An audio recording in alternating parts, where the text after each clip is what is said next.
Herkese merhaba. Tugay, sana da merhaba. İç mimaride dokunuş nedir biliyor musun? Neymiş? Ufak değişiklikler yaparak ortamın bütün atmosferini farklı bir noktaya götürmektir. Yani örnek vermek gerekirse elektrik hatlarında ufak tefek kaydırmalar, aydınlatma hatları çekerek büyük değişiklikler, bunun yanında mobilyayla veya duvar panelleriyle farklılıklar oluşturmaya biz iç mimaride dokunuşlar diyoruz. Bugün güzel bir salon projesiyle birlikteyiz. Bu projede nasıl bir dokunuş yaptığımızı hep birlikte izleyeceğiz.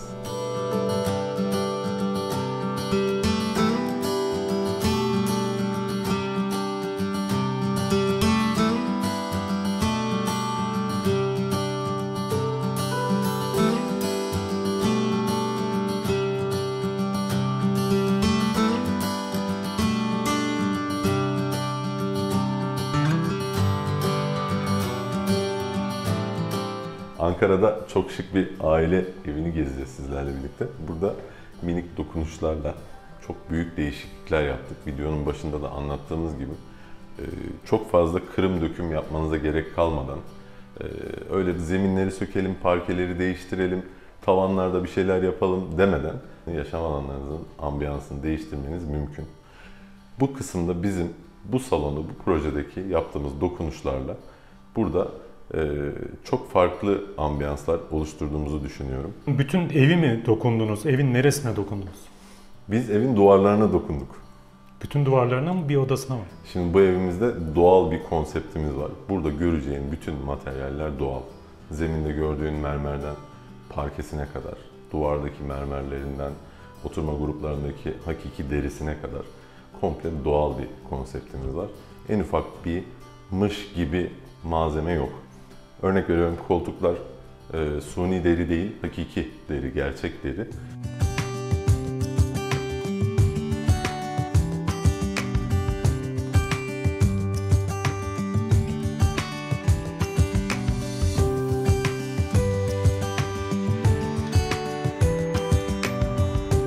Zeminlerde gördüğün bütün mermerlerimiz zira aynı şekilde hakiki mermer. Bu tabii yaşam alanında her şeyin, malzemenin doğal olmasıyla birlikte yaşam alanına da farklı bir sıcaklık katıyor. Evin yaşam alanlarında nasıl bir tarz var, nasıl bir hava var, bunu hissedilebilir bir hale getirdik. Tavanlarda kullandığımız siyah bantlarımız, koyu füme bantlarımız ve gold detaylarımızı yine dresuar alanında da devam ettirdik. Burada kullandığımız gold ayaklarla aynanın üzerinde tercih ettiğimiz yine füme detayları bir arada harmanlayarak salondaki aynı dili evin girişinden başlattık.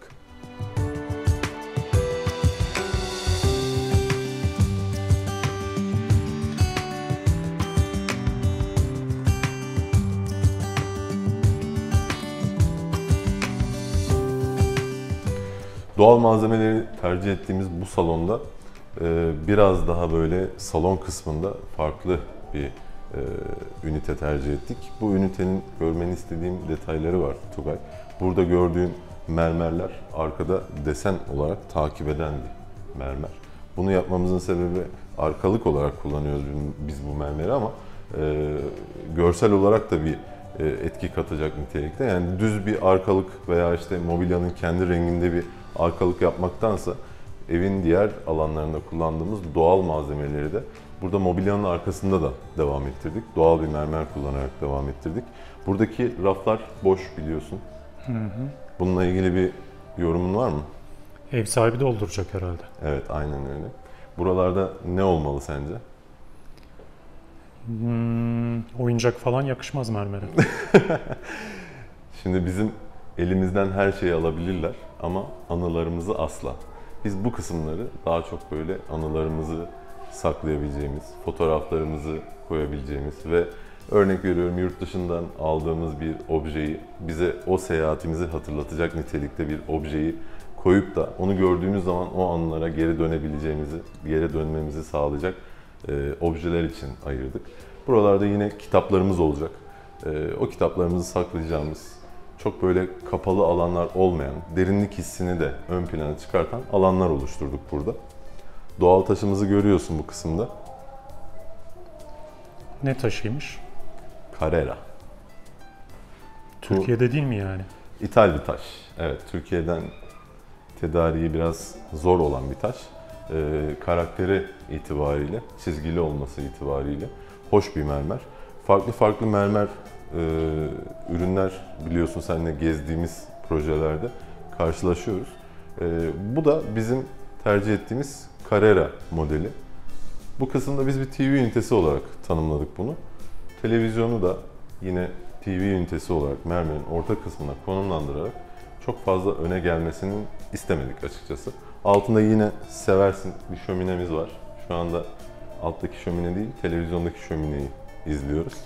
Biyo yakıtlı mı o da? Evet, bu da biyo yakıtlı. Rafların hepsinde gölgede kalabilecek olan arka planları aydınlatacak şekilde gizli aydınlatmalarımız mevcut. Bu ünite yan tarafa da dönüyor. Bu kısımları da detay olarak çekeriz. Bu kısımda bizim yine burada kullandığımız gold detaylarımız yan tarafta da mermer alınlarla devam ediyor. Bu kısımları çekmeni istiyorum. Güzel oluyor çünkü buralarda. Mumlar vesaireler kullanabiliriz. Hem de salonun genel havasını koku itibariyle de değiştirebiliyoruz. Bu ne demek oluyor?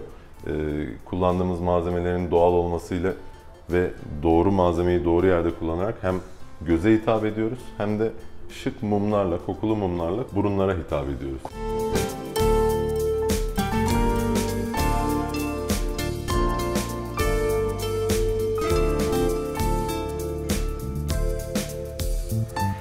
Tugay, bu projemizin 20. katta oluşu insana bir sorgulatıyor. Acaba karşıdaki Angora villalarında mı oturmalıyım yoksa böyle ihtişamlı böyle havalı bir apartman dairesinde mi oturmalıyım diye.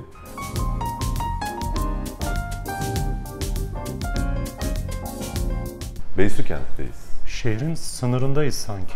Evet, Beysükent'teyiz. Ametist konutlarındayız. 20. katta olmamız sebebiyle hakim bir manzaramız var bu tarafta. Tavanlarda da girişte bahsettiğimiz şekilde burada kullandığımız mobilya ünitenin üzerindeki renklerden tavanda da yine bir kontür niteliğinde bir bandımız var. Aynı zamanda gold detayları da tavana taşıdık. Buradaki gold detaylarımızla arka taraftaki gold detaylarımız bir bütün olarak salonda bir konsept oluşturuyor.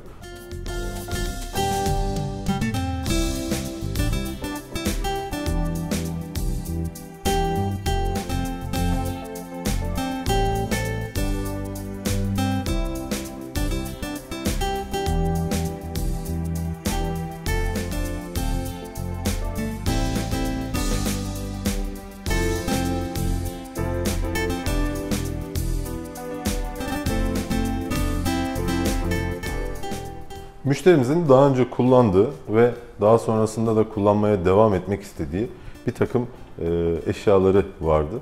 Bu konsolumuz da onlardan bir tanesi. Biz bu konsolu proje aşamasında da göz önünde bulundurarak bir arka duvar oluşturduk. Yine salonun devamında da kullandığımız bu mermerleri ve gold detaylarımızı bu duvarda da elde ettik. Bu konsolumuzdaki güzelliği farkına varıyorsun Tugay. Üzerinde doğal taş ve gold detayları olan, bazasında gold detayları olan bir konsol. Arka tarafında klimanın olduğu yerde ve öbür tarafında da yine milim milim hesaplayarak yerleştirdiğimiz bu karolajımız söz konusu. Dikkat etmeni istediğim bir unsur küçük bir aynayla aslında etrafındaki o mermer halkalarla salonun bütün ambiyansını değiştirebiliyoruz.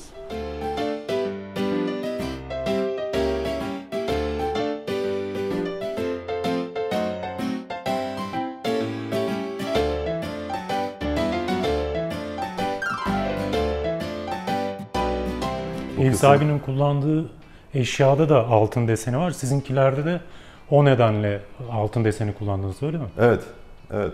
Yani bu gold detayları biz devam ettirdik aslına bakarsan. Yani biz burada proje aşamasında ortaya koyduğumuz bütün fikirleri müşterimizle birlikte harmanlayarak bu ürünleri kullanmak istiyorum, bu ürünleri değiştirmek istiyorum gibi kararların arkasından biz tasarımlarımızı yapıyoruz ve bunları hayata geçiriyoruz. Eski her zaman değiştirilmesi gerekir anlamına gelmez. Bu projemizde de kullandığımız bu bir önceki salon tasarımındaki ürünleri, koltuk olsun, konsol olsun, arka planlarıyla birlikte tasarlayarak bunları da değerlendirdik. Bir yerde milli servet değil mi Tugay? Yani ben eski severim zaten. Eski. Nutuk kitabının 1968 basımını aldım. Sahaftan onu okudum. Eskiden Kitabın yapılmış bir... kapağından mı anladın bunu? Kitabın içindeki kelimelerden, kullanılan dilden anladım. İnsanlar günümüzde de konuşmak için daha az kelimeye ihtiyaç duyuyorlar. Evet, Bunu biliyorsundur. Evet, 15-20 kelimeyle geçiştirenler var. Eski kitapların dili kurulan cümle gibi güzel güzel kelimeleri var içinde, şarkılarımız, türkülerimiz gibi. Onun için bir de o kitabı yazan insanın o yazdığı zamanda kullandığı kelimeleri duymak isterim ben. Bugünkü tercümesini, sadeleştirilmiş hali yerine. Güzel. Tugay'ın kanalına da abone olmanızı veya bir göz atmanızı en azından tavsiye ederim. Çok güzel altını çizdiğim yazılar diye kanalı var. Ben takip ediyorum. Çok da güzel şeylere değiniyor. Sizin de bir göz atmanızı tavsiye ederim.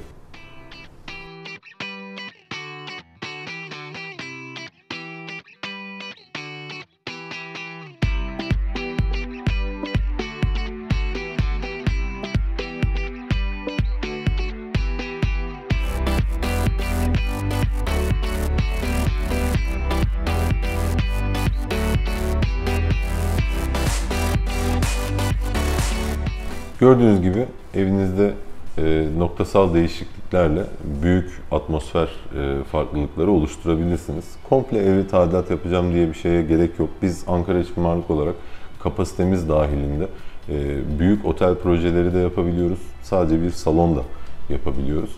Burada sizler de evde komple tadilat yapmadan, bütün kapıları, pencereleri sökmeden, işte alçıya, boyaya çok fazla girmeden de noktasal dokunuşlarla değişiklikler yaratabilirsiniz.